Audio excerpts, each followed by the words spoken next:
Hello, everyone. It's me, Jon Oltsik, analyst at large at theCUBE Research, and I'm here for another episode of my podcast, The Cybersecurity Bridge.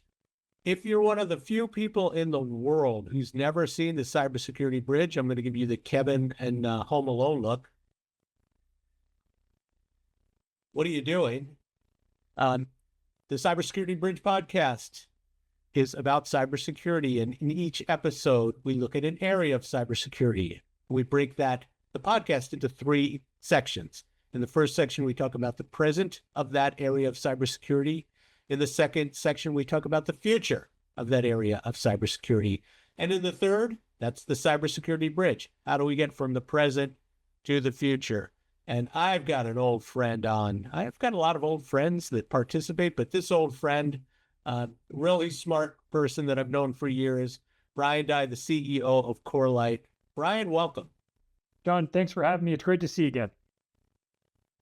And we're going to be talking more or less about network security and a lot of other areas peripheral to network security. But before we do, are you ready for a cybersecurity trivia question, Brian?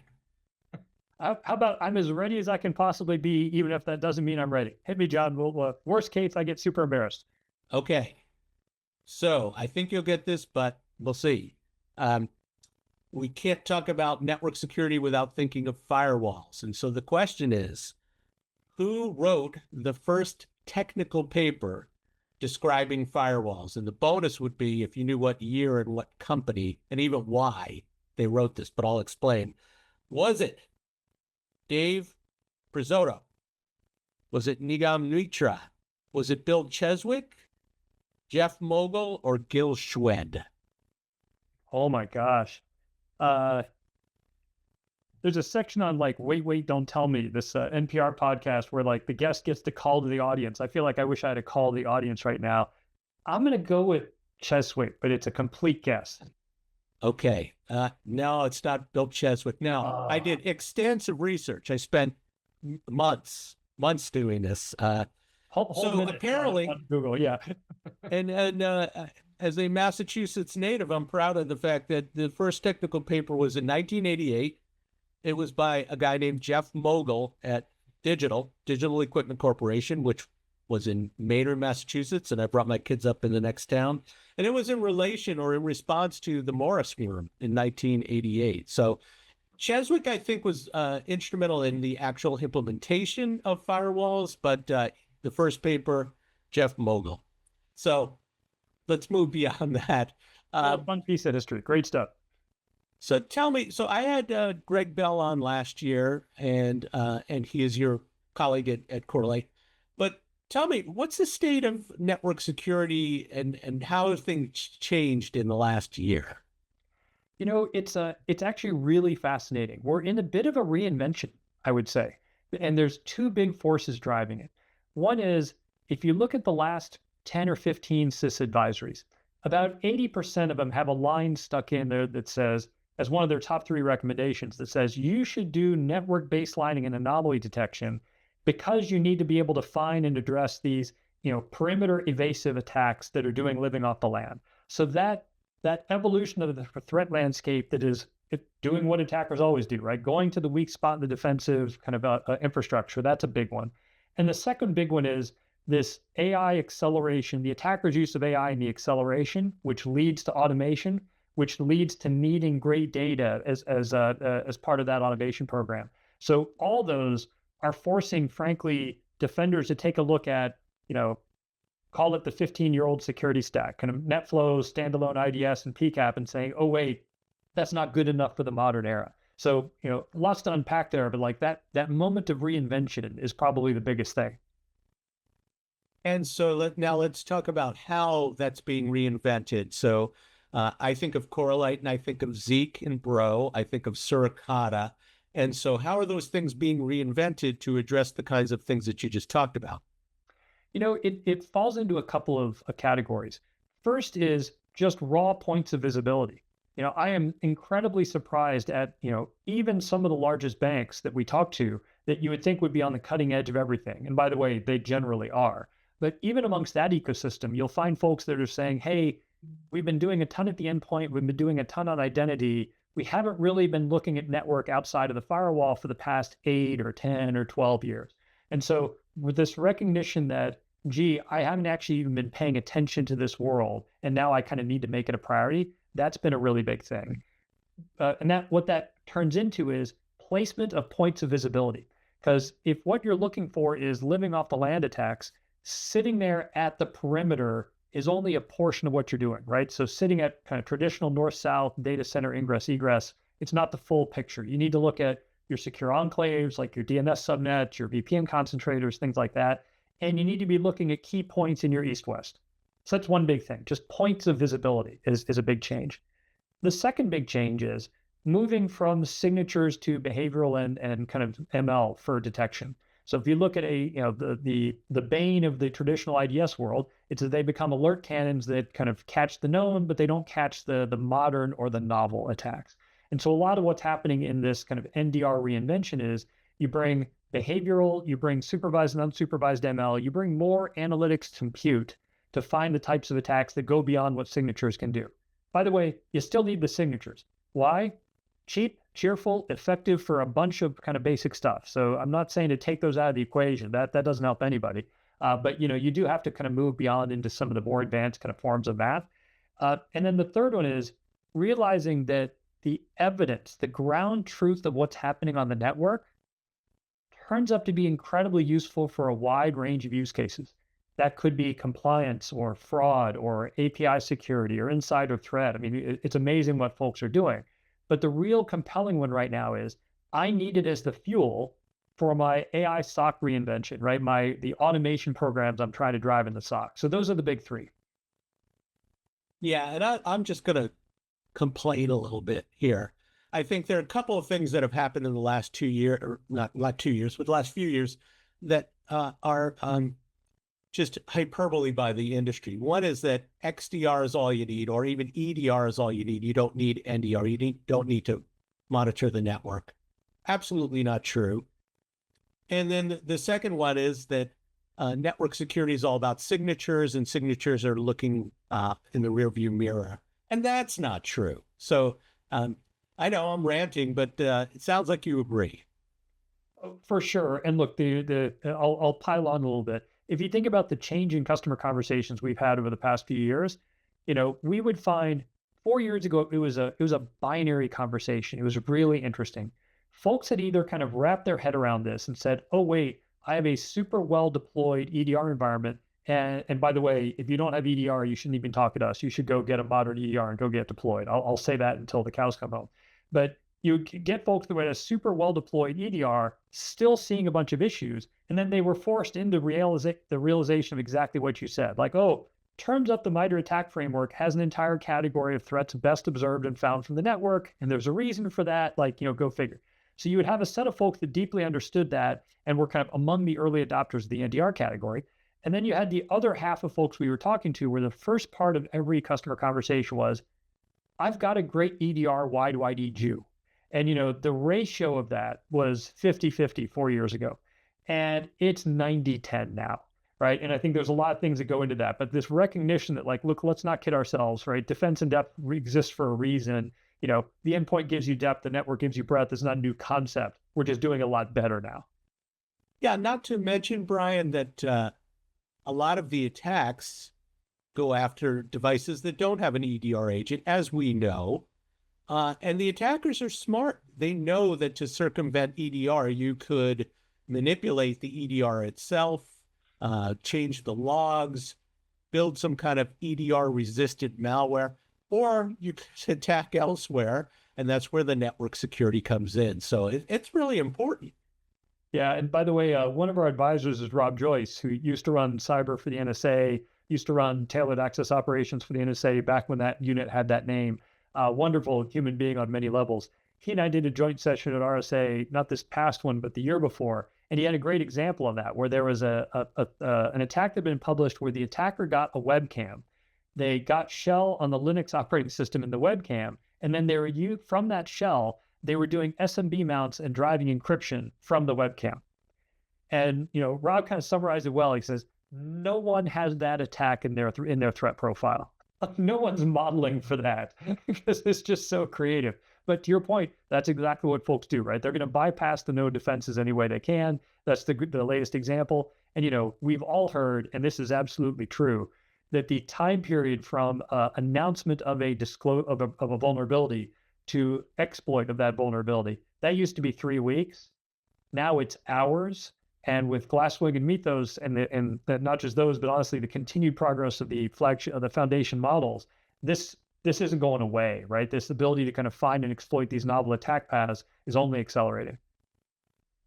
Yeah. Now, before we move on to the future, I want to ask you one more question about the present, and it's related to AI, and that is, in my research, I noted that that Corelight and also the Zeek community, the Circata community, are now building in guardrails to monitor AI traffic itself. So that's probably something most people don't know about. So can you talk about that?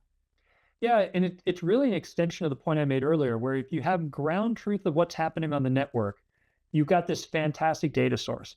And asking what the use case is for great data is like asking what the use case is for plastic. It's all of them, right? And this is just one good example. So if you think about detecting shadow AI, you see that activity happening on the network, right? You see the foundation models, you see MCP servers, you see agents, right? And so it was actually very straightforward to extend our current app identification capabilities. And frankly, even before we did that, folks were using the data we generate in a threat hunting style to go and find these things. So, a lot of the way we think about the value of NDR as a category and the value that we as Corelight are trying to provide is, if we can give you ground truth of what's happening on your network, that is going to let you answer the question of tomorrow that you don't know about today.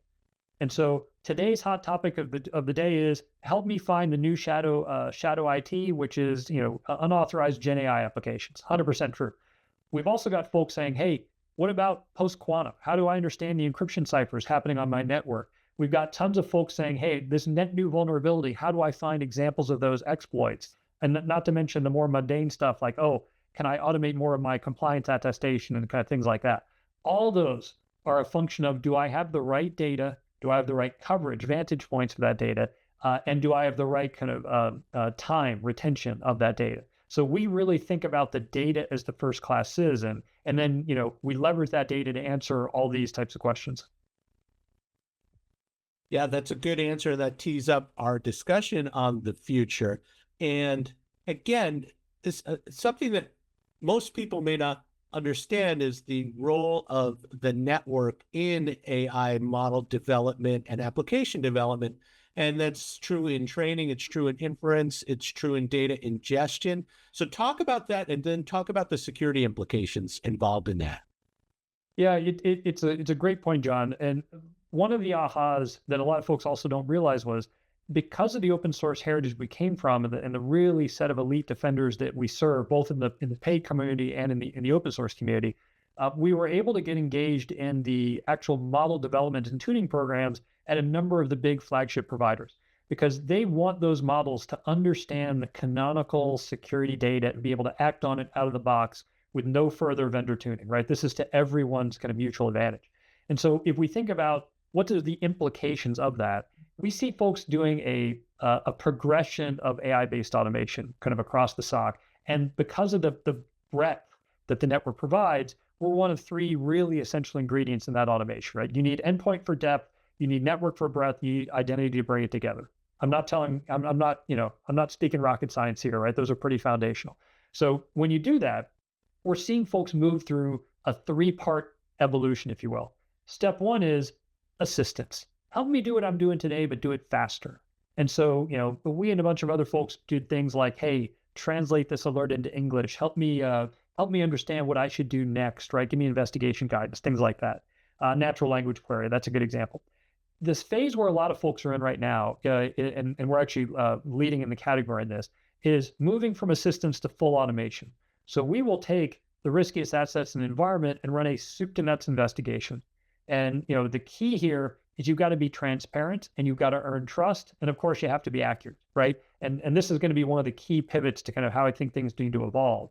But where I think things are going, which is going to be truly game changing, is when you get multi-product integration and a true AI SOC that's going to enable not just task automation, but true workflow automation.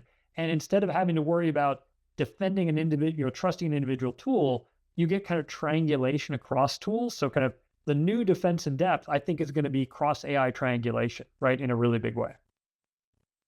I think so too. I talked a lot about that with people at RSA, and I think there's some consensus on that. Then there are some other people who have more of a proprietary agenda, but talk more about that, because I mean, historically, I've always thought of Corelight as just a great monitoring and data system. And now that data is going to feed other models, it's going to feed other tools. Now, I see a future where that kind of specialization is in the identity side, it's on the data side, it's already in the endpoint, the network side. So how does that all work collaboratively and come together? Yeah, there's two things I think that are really driving this. One is domain expertise, and two is the SIM moving to a federated model. So our kind of mental model of how this agentic SOC is going to work is, imagine it like a table. You're going to have your individual detection and response domains, right? You've got EDR, NDR, ITDR, kind of add them all up. Those are the legs of the table. The job of each leg is to be the master of its domain, right? So we need to provide, generate the best data we can, generate the best analytics we can, and drive our own kind of AI-based automation within our leg of the table. Then we have to be a constructive partner to the SIM or AI SOC tool, or frankly, the large language models, kind of whatever folks are doing at that cross AI layer, because there's a subset of data that's going to continue to need to be aggregated, right? The alerts, and a little bit of context around those alerts is kind of a no-brainer. That's your minimum threshold that you need to bring in. But both CrowdStrike and Cisco are investors of ours, and I would tell you that both of them believe that you're going to have to move to a federated model, right? At least in some way, shape, or form. Different people are tackling it different ways. Certainly the AI SOC startups are certainly starting with a federated model. So you've got the alerts in the context centrally, but now each of us, EDR, NDR, ITDR, you name it, we have to be kind of an agentic partner. So imagine you're doing, and actually we just did an announcement at RSA around CrowdStrike Charlotte and their AI canvas that actually enables this. If you're doing an investigation in Charlotte and you want to say, hey, tell me more about this alert, or tell me more about this IP address, you don't want to have to like re-ingest all the possible data and do that locally. You want to be able to do either an MCP or an agent-to-agent call to another tool, in this case Corelight, and say, hey, tell me what you know about this IP. And we're not going to give you the world. We're going to do our own novel analysis and kind of bring the results of that kind of back to the AI analyst workbench, if you will. Brian, what you just described is SOPA 2026. SOPA is my model that I came out of ESG with. But that's basically what you're talking about, and I'm going to write more about that. So you mentioned Anthropic in the Mythos release, and there's a lot of press about that this week. And for those few people who don't know, that's it's apparently architected so it can detect vulnerabilities extremely quickly at machine speed. What will that do? So let me throw a little bit of speculation. What's stopping us from understanding what it's finding and translating that immediately through AI into virtual patches on something like Suricata?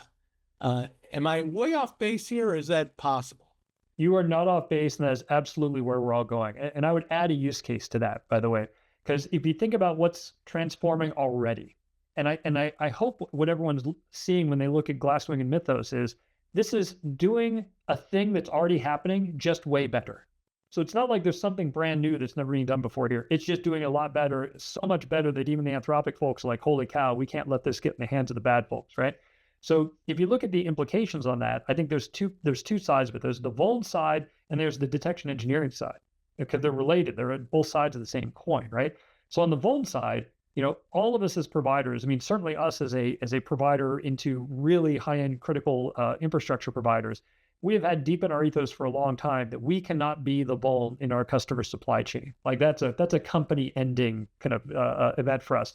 So for example, our InfoSec team is 4 times the size of our IT team, which is just kind of a crazy statement when you think about it, right? Most folks, that's inverted, right? Your IT team is 4 times the size of InfoSec.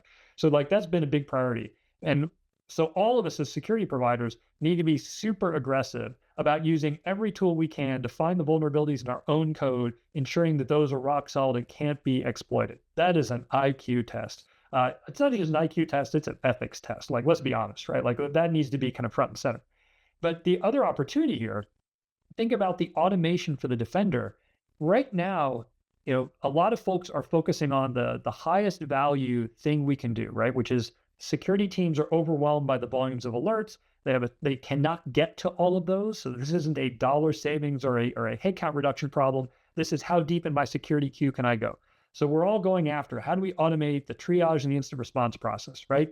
Again, highest value thing makes a ton of sense. Where are we going to go next? We're going to keep going down that value chain, right? Because if you look at threat hunting and detection engineering, the same tools that let you go and kind of understand where the vulnerabilities are also going to be incredibly effective at saying, hey, here's the types of things we see folks doing in this environment. How do we go and closed loop automate both the threat hunting and the actual alert creation, right? The detection engineering part of that process.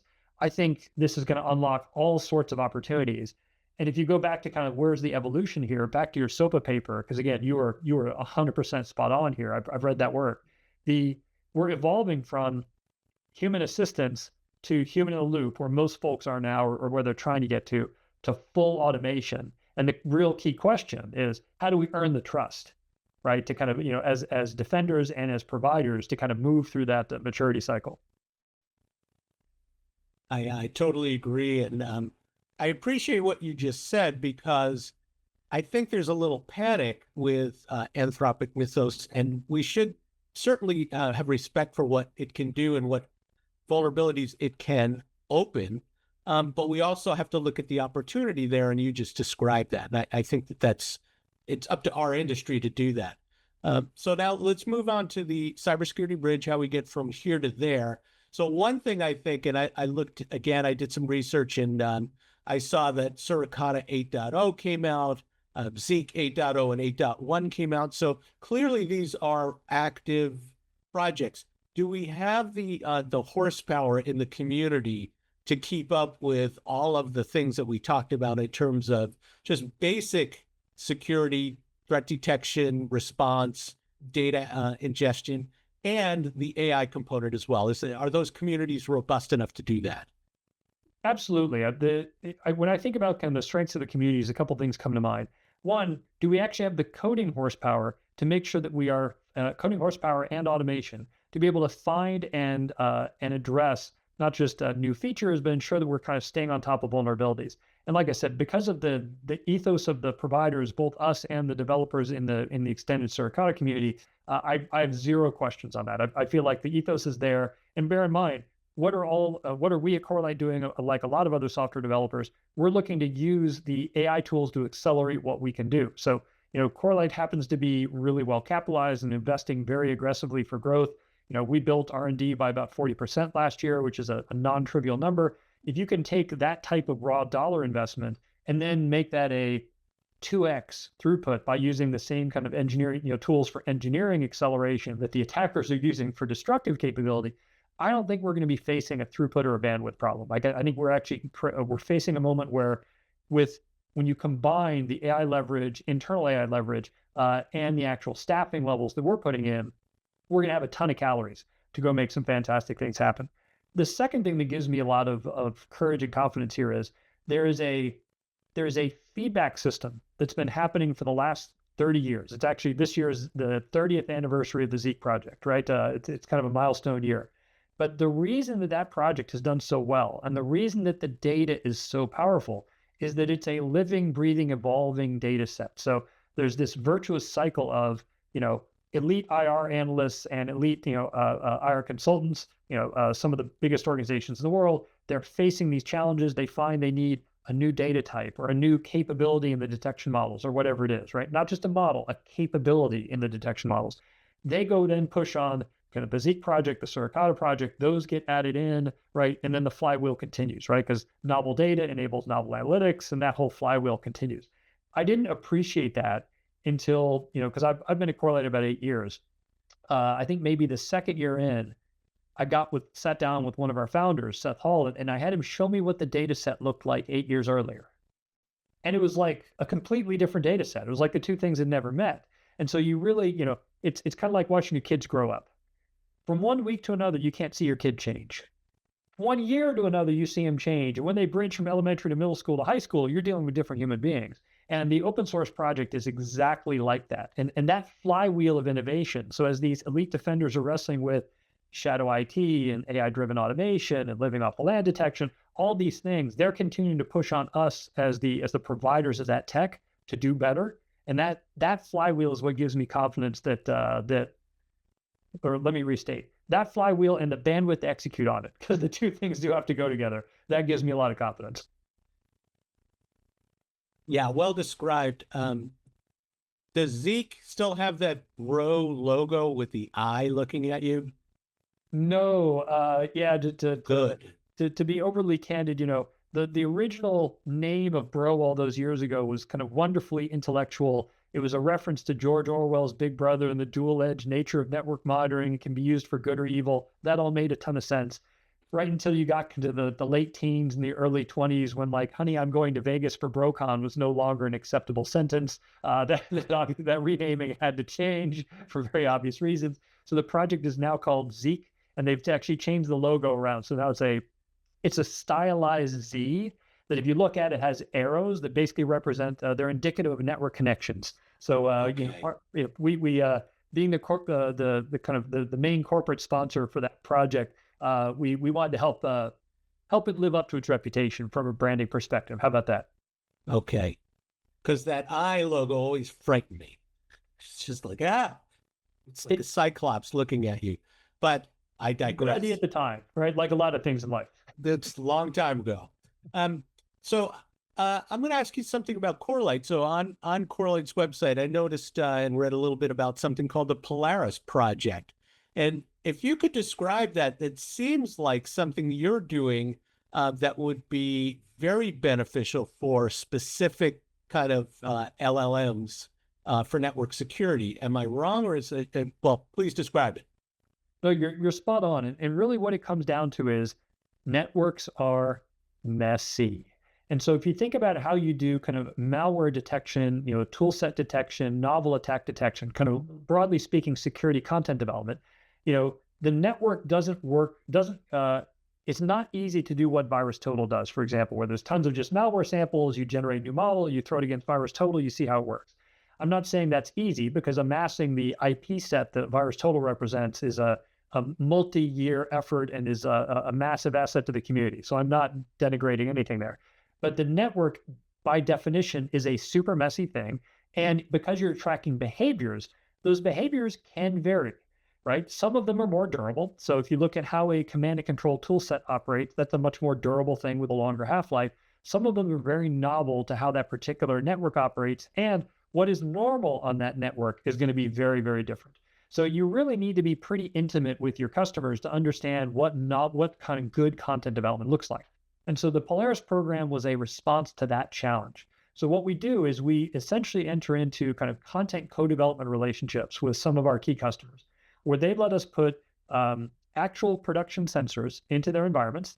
And as a result, we use those sensors that are out of production. So they're there for the labs team to kind of do work on, to iterate on new content in a way that we get feedback from the organization we are serving and direction from the organization we're serving. So we make sure that we are not just coming up with things that we think are a good idea, but we're getting kind of real live kind of direction from the defenders we're working with. And we get really good feedback on, have you characterized this correctly, right? Because the key with the network is the signal to noise ratio. That's what it all comes down to, right? And so we often think about the difference between a false positive and real but uninteresting and dead wrong. Like there's three actual levels that matter here, right? The first two have value. The third one absolutely doesn't, right? But we need the human feedback. And if you think about how that fits into an LLM and AI world, this is something that I think all of us as vendors are learning. And actually, I was just listening to the recording, a webcast of a presentation from one of the AI detection engineers who just left Meta, and a super well-staffed, very sophisticated organization, as you might imagine. They realized that simply even going to the defenders themselves and asking them to label what was a good detection from an LLM-based kind of workflow, wasn't effective because the analysts didn't agree. So you could give the same set of verdicts to the common pool of analysts, and you get a pretty wide-ranging set of views. And when you get that difference in labeling data, it really destroys the ability of a model to kind of do reinforcement learning. So a lot of what we are driving towards is understanding and assessing the reasoning process of these models. And so who do you need feedback from to assess your reasoning process? The analysts, right? Which comes back to the Polaris program. So both from a content direction and from a kind of content quality standpoint, that program has been super essential for us. And I'm really grateful to the organizations we work with that see that mutual interest, right? They want to see kind of great content and be able to steer it as well. So it really is kind of a two-way street of benefits, if you will. Is that aligned at all to the MITRE ATT&CK framework? It seems like it might be to me. It generally is. But one of the nice things about working with the real defenders is they are not constrained by that framework. I think the MITRE ATT&CK framework is an awesome asset. Huge credit to the MITRE team for putting that together. I think it's one of the, frankly, massively marquee developments that have created common language for all of us. But when you're talking to the real defenders, what they're most focused on is, what are the attacks that I'm missing? And then, yes, afterwards, we will make sure that we kind of think about how does that map into the MITRE framework and kind of keep building that aspect of the community. But, a good example of a non-MITRE kind of piece of content development was that a lot of our customers really care about the volume versus value ratio in the evidence, right? Because we could generate 3 times more data than we do today. That is a problem if that data isn't valuable enough to pay for the storage and analysis of it. And in particular, let's say that you're putting all this data into a SIM, and that SIM price is on a volume basis. Now you really care about kind of the volume versus value of that data.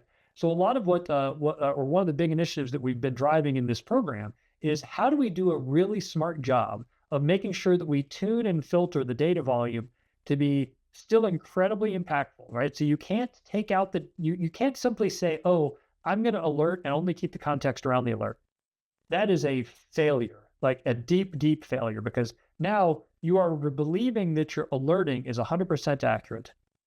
Anyone who believes that is smoking something and should not be doing kind of content development, right? So now the question is, how do you take out only the truly known good, the stuff that you got really high conviction, has no further analysis, right? How do you draw that line? And so between our Polaris program, and we actually do a bunch of work with CISA on this particular front, they were a really great kind of co-development partner here, coming up with how do you draw that line and kind of make sure that you're getting the best value for volume. That's another good example that is incredibly customer valuable, but is kind of outside of the direct structure of the MITRE ATT&CK framework. Yeah, the value per volume, or volume associated with volume, is a critical metric, and we've been chasing that for years. And there's been a misguided approach that more is better. I see that with threat intelligence. I see that with logs, and more is never better. More is messier. And so to the extent that you can do that, or we can use AI to do that, I think that's a great advancement that we're providing.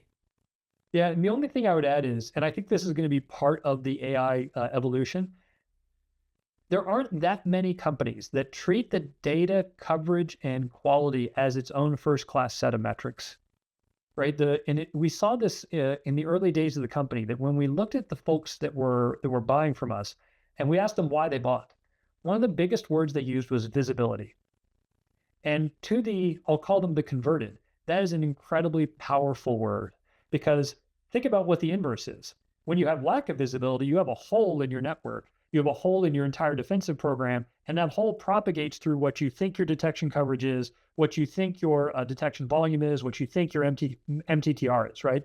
To quote one CISO I met with, he said, look, we had 3,000 security incidents last year. That's not what worries me. My worry is that we had 3,200 and we don't know it, right? We didn't know the last 200. So this visibility word is incredibly powerful. And one of the things I think is going to happen is that as folks are rolling out their AI automation programs, what do you have to do? You have to map your process incredibly well. Mapping that process will lead you into mapping not just the people and the organizational handoffs and the tools, but it will lead to mapping the data you need. And is that data actually available in all the parts of your environment and for the right duration of time? Because, Think about why people go to NDR from PCAP. It's because if you keep even 30 days of PCAP, then you're dead blind on day 31. How many folks have a conscious understanding of the implication of that sentence, right? The folks that use visibility as a powerful word, they absolutely get that, right? And that's, I think the AI adoption and the AI automation is going to exaggerate that understanding. Yes, once again, you've nailed it. Understanding what you need, how to get it. That's another area where I find a lot of people struggle, is they start with the detection or the response, and they don't understand the link to the data. So, Brian, we're just scratching the surface here, but alas, we're out of time. So I'm going to ask you the question I ask all my guests at the end. Tell me the one piece of advice that you'd give to CISOs, cybersecurity practitioners in the network security domain.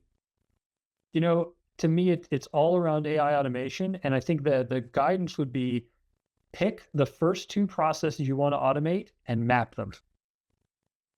That is I think, just a mandate right now, because if you're not looking to fight fire with fire, then you're going to be outgunned worse than you already are. Nobody wants to be in that position. Second, by mapping the process, you will discover all sorts of things about your team, your organization, your technology that have all sorts of positive side effects. And three, once you map the process, you can start to automate it. And my biggest kind of plus one, if I could sneak and do a 1 and a 1A here, the 1A would be, don't let perfect be the enemy of the good, right? I think of it like the Waymo analogy, right? If you've ever ridden a Waymo, I was amazed. It's an awesome experience. I loved it. People get freaked out when a Waymo has an accident. The reality is the Waymo's safety record is way better than all of us as human beings, right? So don't let perfect be the enemy of the good, because we're all evolving to a world where the new defense in depth is actually AI, cross AI triangulation. And so the sooner we get ourselves kind of on that path, the better it's going to be for everybody. And the very first step is pick the two processes you want to automate and map them out. And I'll just add, if you pick those processes, then you should be able to map from the processes to the data that you need to follow through on that, which we just talked about. So, Brian, many, many thanks for participating in my podcast. I really appreciate it. This was great. I'm over here nodding and smiling the whole time when I wasn't on camera. So it was really a good experience for me. So thank you very much. Hey, John, my pleasure. It's great to talk to you. I have always followed your work, and just it's a privilege to join the podcast. So looking forward to more in the future. Well, thank you. You're flattering me, and I'll take it. But for my audience, thanks for watching, and stay tuned for the next episode of the Cybersecurity Bridge podcast.